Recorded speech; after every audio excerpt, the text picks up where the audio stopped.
Hello everyone, very warm welcome to my channel learning with Komal. तो आज की इस वीडियो में लेकर आए हैं जीएसटी एंड कस्टम्स लॉ की यूनिट 1 का पार्ट 2 वीडियो।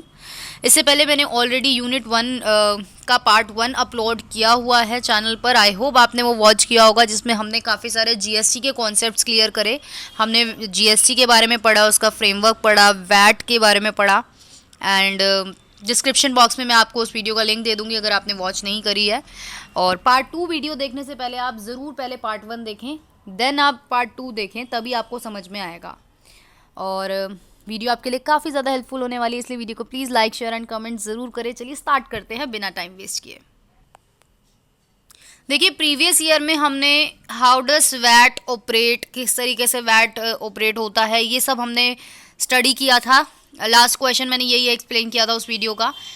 अब हम आ गए हैं वेरिएंट्स के ऊपर। वैल्यू एडेड टैक्स, वैट की बात कर रहे हैं, वेरिएंट्स की बात कर रहे हैं कि वैट के कौन कौन से वेरिएंट्स होते हैं। तो यहाँ पे हमको 3 टाइप के वेरिएंट्स गिवन है।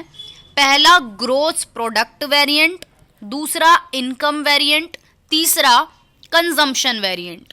सबसे पहले बात करेंगे ग्रॉस प्रोडक्ट वेरिएंट की। क्या बोलता है ये हमको? ये बोलता है कि gross product variant allow deductions for taxes paid on all purchases of raw material and components. मतलब कि gross product variant deductions allow करता है। डिडक्शन का मतलब कुछ डिडक्ट हो जाना, कुछ माइनस हो जाना, अमाउंट। तो कुछ डिडक्शंस ये अलाउ करता है। और ये डिडक्शन ये किस चीज़ पे अलाउ कर रहा है? जब एक मैन्युफैक्चरर रॉ मटेरियल की परचेज करता है, रॉ मटेरियल या कोई कंपोनेंट परचेज करता है वो, तो उसके लिए जो टैक्स वो पे करता है, उसके लिए ये डिडक्शन प्रोवाइड करता है ग्रॉस प्रोडक्ट वेरिएंट। लेकिन ये जो ग्रॉस प्रोडक्ट वेरिएंट है, कैपिटल इनपुट्स पे अगर आपने मैन्युफैक्चरर ने टैक्स पे किया है तो उसके लिए ये डिडक्शन अलाउ नहीं करता। यानी कि ये सिर्फ और सिर्फ रॉ मटेरियल और कंपोनेंट्स की परचेज पर ही डिडक्शन अलाउ करेगा। अगर आप कैपिटल इनपुट्स खरीद रहे हो और उस पर टैक्स पे कर रहे हो, कैपिटल इनपुट का मतलब क्या? प्लांट, मशीनरी हो गई आपकी, है ना। मशीनरी क्या है? एक तरीके का कैपिटल इनपुट है। इस पे अगर आप टैक्स पे कर रहे हो तो इस चीज़ की डिडक्शन ग्रॉस प्रोडक्ट वेरिएंट आपको नहीं देगा। लेकिन रॉ मटेरियल एंड कंपोनेंट अगर आप परचेज कर रहे हो और उस पर आप टैक्स पे कर रहे हो तो उसकी डिडक्शन आपको मिल जाएगी, यानी कि वो माइनस आप कर पाओगे। दूसरा आता है इनकम वेरिएंट। इनकम वेरिएंट क्या होता है? वैल्यू एडेड टैक्स का एक वेरिएंट है इनकम वेरिएंट, जो बोलता है कि ये आपको डिडक्शन देगा, raw material and component purchase करने पे भी देगा, साथ में कैपिटल गुड्स पे जो डेप्रीसिएशन लग रहा है उसकी भी डिडक्शन मिल जाएगी। डेप्रीसिएशन इन द सेंस, हम मशीनरी पे डेप्रीसिएशन लगाते हैं हर साल, वियर एंड टियर के लिए लगाते हैं ना डेप्रीसिएशन। तो depreciation raw material and components की परचेज पे जो डिडक्शन अलाउ करता है वो है income variant. This method provides incentives to classify purchase as current expenditure to claim set off. ये जो हमारा मेथड है इनकम वेरिएंट वाला, ये एक तरीके से इंसेंटिव भी प्रोवाइड करता है। ये क्लासीफाई करता है करंट एक्सपेंडिचर के खर्चों को। करंट एक्सपेंडिचर मतलब करंट एक्सपेंसेस जो होते हैं, जो लाइक रॉ मटेरियल हो गया, लाइक कोई भी कंपोनेंट हो गया। तो इन चीज़ों को खरीदने जब हम खरीदते हैं तो इसको ये क्लासीफाई करता है टू क्लेम सेट ऑफ, ताकि हम सेट ऑफ कर पाएँ। Set of in the sense कि आप जो वो खर्चा कर रहे हो वो डिडक्ट हो पाए। कंजम्पशन वेरिएंट की अगर हम बात करें तो ये जो वैट का वेरिएंट है ये डिडक्शन अलाउ करता है सभी बिजनेस परचेजेस के लिए, जिसमें हमारी कैपिटल एसेट्स भी आएंगी, करंट एसेट्स भी आएंगी, सब कुछ आएगा। तो इसीलिए gross investment is deductible in calculating value added. जब आप वैल्यू एडेड टैक्स कैलकुलेट कर रहे हो तो इसमें ग्रॉस इन्वेस्टमेंट को हम माइनस कर देंगे। मतलब जितना आपने लगाया वो माइनस कर दोगे, उसके बाद ही जो बचेगा उस पर टैक्स लगेगा। समझ रहे हैं आप? तो it neither distinguish between capital and current expenditure, nor specify the life of asset और depreciation allowances for different assets. इसके कहने का ये मतलब है कि ना तो ये कैपिटल और करंट एक्सपेंडिचर को क्लासीफाई करता है, या कह सकते हैं डिफरेंस करता है इसके बीच में, ना ही ये एसेट की लाइफ को स्पेसिफाई करता है, ना ही डेप्रिसिएशन का अलाउंस का ये देखता है। ये सिर्फ और सिर्फ ग्रोस जितने भी आपने पैसा लगाया वो माइनस हो जाएगा, दैट्स इट, इसका ये मतलब है। तो कंजम्पशन वेरिएंट जो है वो सबसे ज़्यादा मोस्ट वाइडली यूज़ किया जाता है, वैट का ये सबसे वाइडली यूज्ड वेरिएंट है। जो हमारी यूरोप कंट्रीज़ हैं और अदर कॉन्टिनेंट्स में जो कंट्रीज़ हैं उन्होंने यही अडॉप्ट किया हुआ है मेथड, क्योंकि ये इन्वेस्टमेंट रिगार्डिंग डिसीजन को अफेक्ट नहीं करता, बिकॉज जो भी कैपिटल गुड्स पे टैक्स लग रहा है वो अवेलेबल होता है, सेट ऑफ कर सकते हैं हम वेट लाइबिलिटी में। कहने का मतलब ये है कि आपने जो पहले से टैक्स पे कर दिया उसके ऊपर आप माइनस तो करोगे ना नेक्स्ट जो वैट लगेगा। तो कहने का मतलब है कि सेट ऑफ करने में भी हेल्पफुल है ये वाला मेथड। तो ये जो सिस्टम है टैक्स न्यूट्रल का, ये काफ़ी अच्छा है, ये सिंप्लीफाई करता है टैक्स एडमिनिस्ट्रेशन को। तो इसीलिए मोस्ट कंट्रीज जो है वो कंजम्पशन वेरिएंट वाले वैट सिस्टम को ही यूज़ करते हैं, अडॉप्ट करते हैं। अब हम मेथड्स की बात करेंगे कि वैट को कंप्यूट करना है तो क्या क्या मेथड होते हैं। वैल्यू एडिड टैक्स आपने निकालना है तो क्या क्या मेथड होते हैं। तो यहाँ पे हमें मेथड गिवन है कि भाई एडिशन मेथड होता है, इनवॉइस मेथड होता है, और कौन सा मेथड होता है हमारा, कोस्ट सब्ट्रैक्शन मेथड भी होता है एक हमारा। और चलिए तीनों मेथड्स पे बात करते हैं फिर, ठीक है जी। एडिशन मेथड पे सबसे पहले बात कर लेते हैं। ये आ गया हमारा एडिशन मेथड। ये हमसे क्या बोलता है, ये बोलता है कि this method aggregate all the factor payments, जितनी भी फैक्टर पेमेंट्स हैं। फैक्टर कौन से होते हैं, land labour capital entrepreneurship, right. ये हमारे लैंड लेबर कैपिटल एंटरप्रेन्योरशिप सारे फैक्टर्स होते हैं। तो इनकी जितनी भी पेमेंट्स होती हैं इनका टोटल, लेकिन इसमें बस ये कह रहा है कि मटेरियल की वैल्यू को हटा देना, बाकी जितना भी फैक्टर पेमेंट आप कर रहे हो उसको ऐड करके प्रॉफिट को इंक्लूड करके जो भी टोटल वैल्यू एडिशन आता है जिस पे आप टैक्स रेट अप्लाई करोगे और टैक्स कैलकुलेट करोगे, दैट्स इट। ये मेथड ये बोलता है कि आपका जो भी फैक्टर पेमेंट आपने करी, इसमें प्रॉफिट इंक्लूड किया और जो भी टैक्स रेट है उस पर आपने अप्लाई कर दिया और टैक्स निकाल दिया, छुट्टी। तो ये जो टाइप की कैलकुलेशन है वो मेनली जो यूज़ की जाती है वो इनकम वेरिएंट में यूज़ की जाती है। और इस मेथड का जो ड्रॉबैक है, इस मेथड का जो माइनस पॉइंट है वो ये है कि it does not facilitate matching of invoices, मतलब इनवॉइसेस जो बिल्स होते हैं उसको मैच नहीं करता। ये डिटेक्ट नहीं कर पाता इवेजन एज टैक्स लाइबिलिटी, यानी कि टैक्स चोरी जिसे हम बोलते हैं, है ना। ये बिजनेसमैन करते हैं ना ज़्यादा। अगर हम इनवॉइस नहीं देखेंगे, हम बिल्स नहीं देखेंगे तो कोई भी झूठा दिखावा करके दिखा सकता है, खर्चे बढ़ा सकता है अपने, जबकि उसने रियलिटी में नहीं करे हों वो खर्चे। तो टैक्स इवेजन को डिटेक्ट नहीं कर पाता ये मेथड, और जिससे क्या हो सकता है, टैक्स चोरी हो सकती है, ठीक है। तो एडिशन मेथड का ये सबसे बड़ा ड्रॉबैक है। इनवॉइस मेथड की अगर हम बात करें तो सबसे कॉमन और सबसे पॉपुलर मेथड है टैक्स लाइबिलिटी को कंप्यूट करने का अंडर वैट सिस्टम। इस मेथड में क्या होता है, टैक्स इंपोज किया जाता है हर स्टेज पे, सेल के हर स्टेज पे टैक्स लगाया जाएगा on the entire sale value, and जो टैक्स पे किया गया उसको अलाउ कर देंगे सेट ऑफ करने के लिए। इसको हम एक एग्जाम्पल से ज़रूर समझेंगे ताकि आपको ये बहुत क्लियर हो। देखिए इसका हम एग्जाम्पल लेते हैं जिसको हम टैक्स क्रेडिट मेथड भी बोलते हैं इस वाले को। देखो बड़ा अच्छा एग्जाम्पल है, ध्यान से समझेंगे।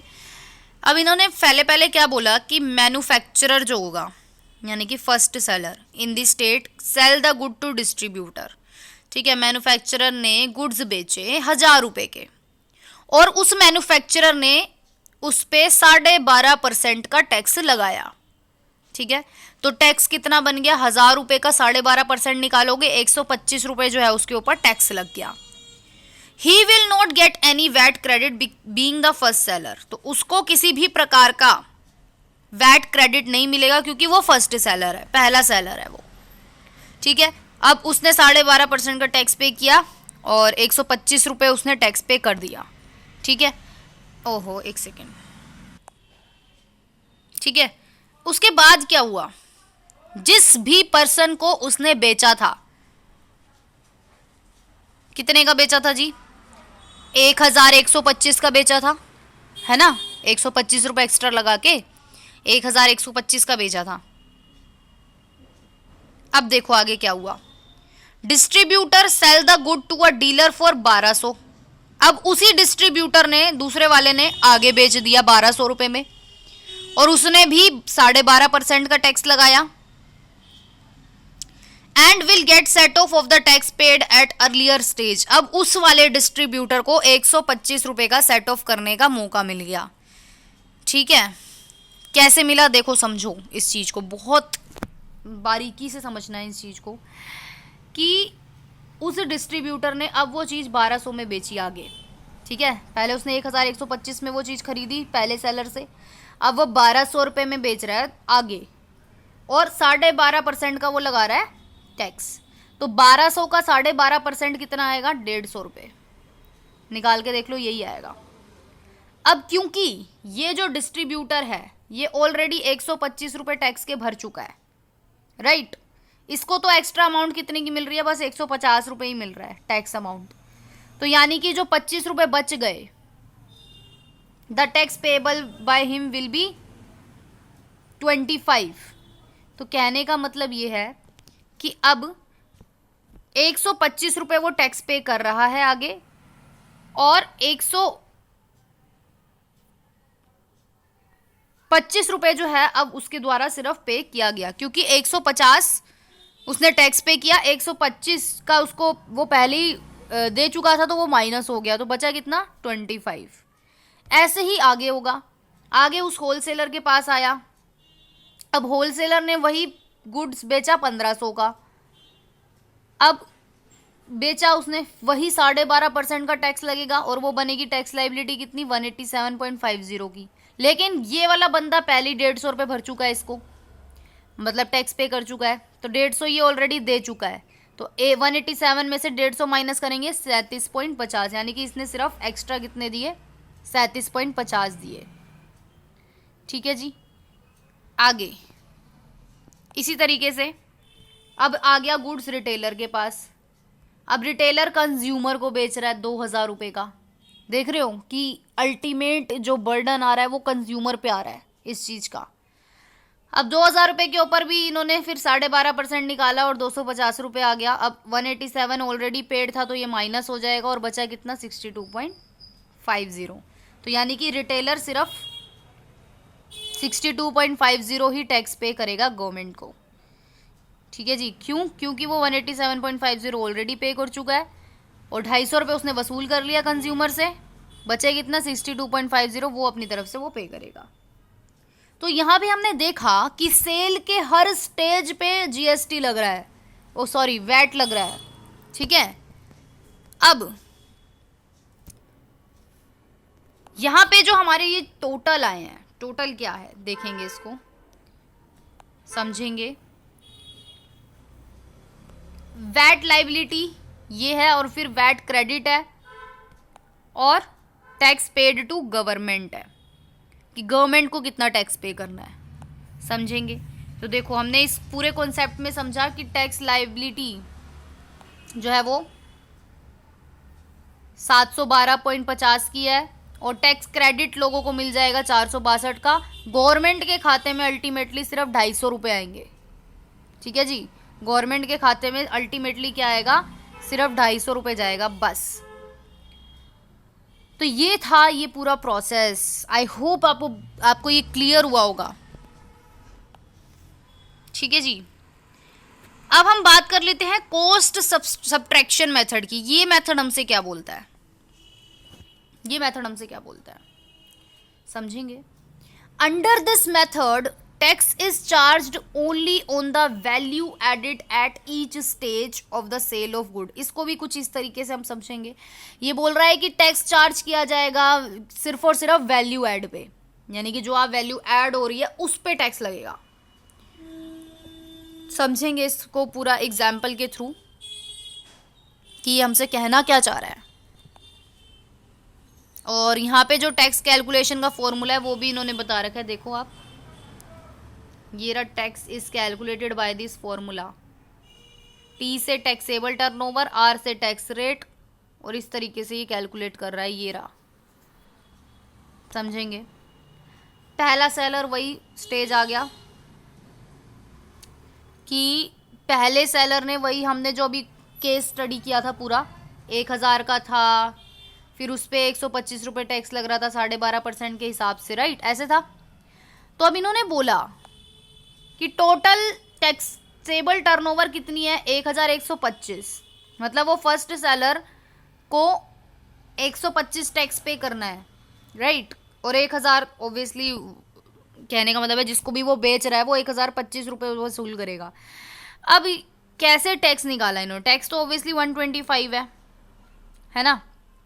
तो इन्होंने आगे लगाया कैसे वो देखेंगे।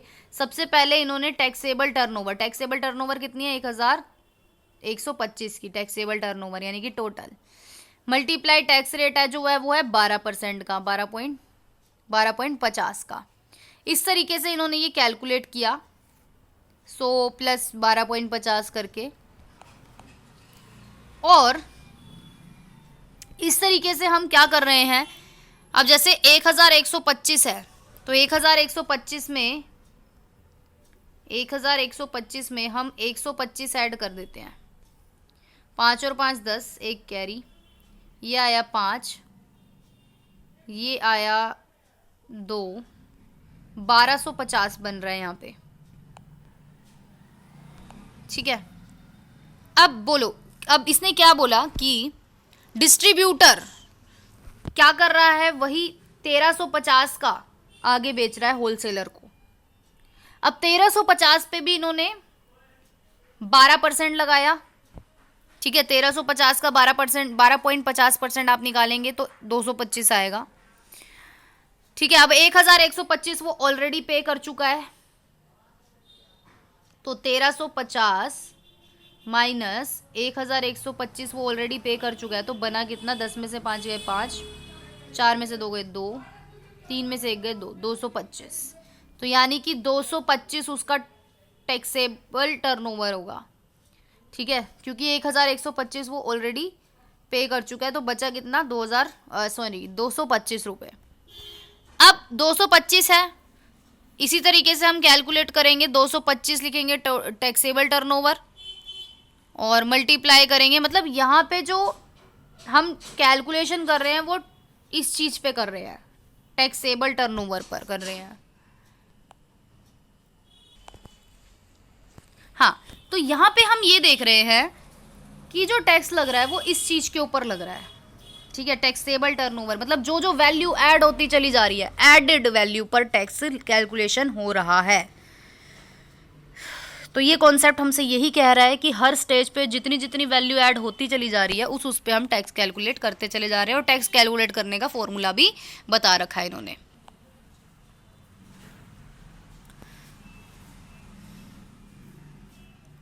उसके बाद बात करेंगे, ठीक है, 225 का इन्होंने फिर उसी फॉर्मूले में अप्लाई किया, टोटल टैक्सेबल टर्नओवर रेट, फिर वही 100 प्लस रेट करके कैलकुलेट करा तो 25 आया, ठीक है। तो यहाँ पे इस तरीके से हम टैक्स लाइबिलिटी कंप्यूट कर रहे हैं टोटल, कि भाई इतना टैक्स जो है वो लग रहा है। तो टोटल देखो इस मेथड से भी आपका 250 ही निकल करके आया, ठीक है ना। टोटल इसमें भी आपका 250 ही निकल करके आया जो गवर्नमेंट को पे करना है। और ये वाला जो मेथड है वो ग्रॉस प्रोडक्ट वेरिएंट अगर आप यूज कर रहे हो तो उस सिस्टम में ये मेथड सुटेबल होता है। उसके बाद मेजर डिफेक्ट्स की हम बात कर लेते हैं कि ये जो इनडायरेक्ट टैक्सेस का स्ट्रक्चर है, इसमें मेन जो डिफेक्ट्स है वो क्या है? डीमेरिट्स बेसिकली हम इसको बोलते हैं। तो डीमेरिट्स की अगर हम बात कर रहे हैं तो सबसे पहले है कास्केडिंग इफेक्ट। कास्केडिंग इफेक्ट हमसे क्या बोलता है? मल्टीपल लेवाइज, मल्टीपल यानी कि बार बार टैक्स लग रहा है, distributed between centre and state result into cascading effect. Cascading का मतलब टैक्स के ऊपर टैक्स लग रहा है। For instance, no credit of state VAT is allowed against central tax. कहने का मतलब है कि अगर सेंट्रल गवर्नमेंट टैक्स लगा रही है तो स्टेट गवर्नमेंट उसका कोई क्रेडिट पे नहीं कर रही टैक्स पेयर को। तो CST, central state CST, central state tax credit paid in the originating state is also not allowed in the receiving state, है ना। तो जिस स्टेट में वो टैक्स ओरिजिनेट हुआ और जिसमें वो रिसीव हो रहा है वो टैक्स, वो भी कह सकते हैं कि अलाउ नहीं कर रहा है। तो इससे क्या हो रहा है? ओवरऑल जो टैक्स का बर्डन है वो बढ़ रहा है कंज्यूमर के ऊपर, जिससे मार्केट में डिस्टोर्शन क्रिएट हो रहा है। मतलब टैक्स का बर्डन, कास्केडिंग इफेक्ट यही कह रहा है कि सेंट्रल और स्टेट एक दूसरे जो है लगा देते हैं टैक्स के ऊपर टैक्स लग जाता है, कोई क्रेडिट नहीं मिलता कस्टमर्स को, जिससे जो कस्टमर है वो उसको ज़्यादा बर्डन हो जाता है टैक्स का। तो कास्केडिंग इफेक्ट एक डीमेरिट है।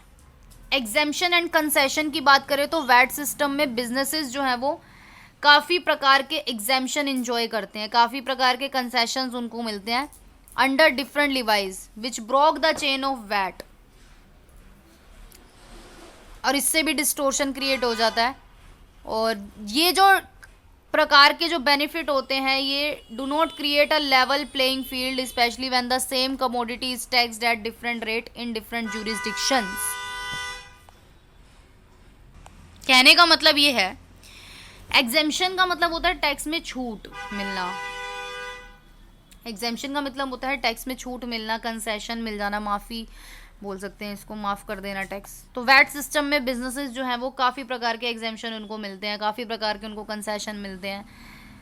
लेकिन बात हो रही है यहाँ पे रेट्स की। टैक्स रेट में काफ़ी ज़्यादा डिफरेंसेस आ जाते हैं, डिफरेंट स्टेट में अलग अलग प्रकार के टैक्स रेट होना, जिससे कि डिस्टोर्शन क्रिएट हो जाता है। और लैक ऑफ ट्रांसपेरेंसी की बात करें तो excise and service tax law में कोई मैकेनिज्म ही नहीं था जिसमें हम सेंट्रल वैट क्रेडिट को क्लेम कर पाए कंज्यूमर्स। इवन स्टेट वैट में भी कोई भी प्रकार का मैकेनिज्म ही नहीं था जिससे कंज्यूमर टैक्स क्रेडिट की सुविधा ले पाए। इसीलिए तो जीएसटी आया, जिसमें हमें एक आईटीसी का दिया गया, इनपुट टैक्स क्रेडिट जिसको हम बोलते हैं, मैकेनिज्म प्रोवाइड किया गया। तो ये सारी कमियां थी ये वैट सिस्टम की। Lack of uniformity in provisions and rates, obviously provisions जो बने हुए हैं टैक्स के रिगार्डिंग, वैट के रिगार्डिंग, वो भी सेम नहीं थे, टैक्स के रेट सेम नहीं थे, कहीं कितना लग रहा है कहीं कितना लग रहा है, तो ये भी इसकी एक डीमेरिट है। मल्टीपल पॉइंट्स ऑफ टैक्सेशन की बात करें तो वैट सिस्टम में मल्टीपल पॉइंट्स थे जहाँ पे टैक्स लगे जा रहा था। तो एक्साइज लगे जा रहा था, गुड्स मैन्युफैक्चर हुआ, फिर वो क्लियर हुआ फैक्टर प्रीमाइजेस से, clearance of account of sale. तो स्टेट वैट जो है वो लिवाई होता था सेल्स ऑफ गुड्स पे, एंट्री टैक्स भी लगता था। तो इससे क्या होता था, बहुत ज़्यादा पॉइंट्स पे टैक्स लग रहा था उन गुड्स पे, जिससे अल्टीमेट बर्डन किसको करना पड़ रहा था, बियर कंज्यूमर को। तो कंज्यूमर के लिए बहुत ज़्यादा उनको टैक्स पे करना पड़ता था। कॉम्प्लेक्सिटी की अगर हम बात करें तो complexity in determining the nature of transaction, कि ये जो गुड्स एंड सर्विसेज की ट्रांजैक्शन हो रही है इसका क्या नेचर है, इसको डिटरमाइन करने में भी कॉम्प्लेक्सिटी आती थी।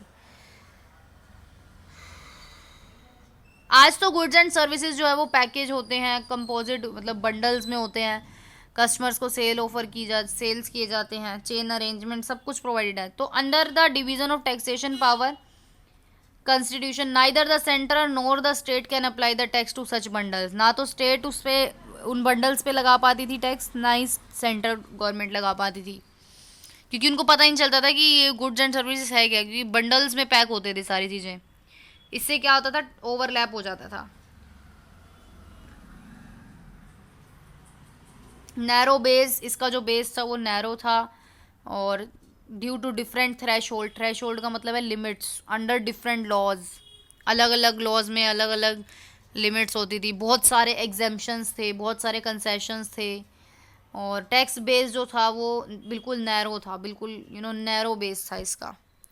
और मल्टीपल एडमिनिस्ट्रेशंस की अगर हम बात करें तो इसमें बिजनेसमैन को बहुत सारे टैक्स ऑफिस में विजिट करना पड़ता था, बहुत सारे एप्लीकेबल करने पड़ते थे लॉज, तो इससे बहुत ज़्यादा कंप्लायंस कॉस्ट पड़ जाती थी बिजनेस को। कंप्लायंस कॉस्ट का मतलब लीगली जो खर्चे होते हैं बिजनेस के, तो इसमें नुकसान हुआ करता था। आज के लिए सिर्फ इतना ही। वीडियो को please like share and comment ज़रूर करें। Thank you so much.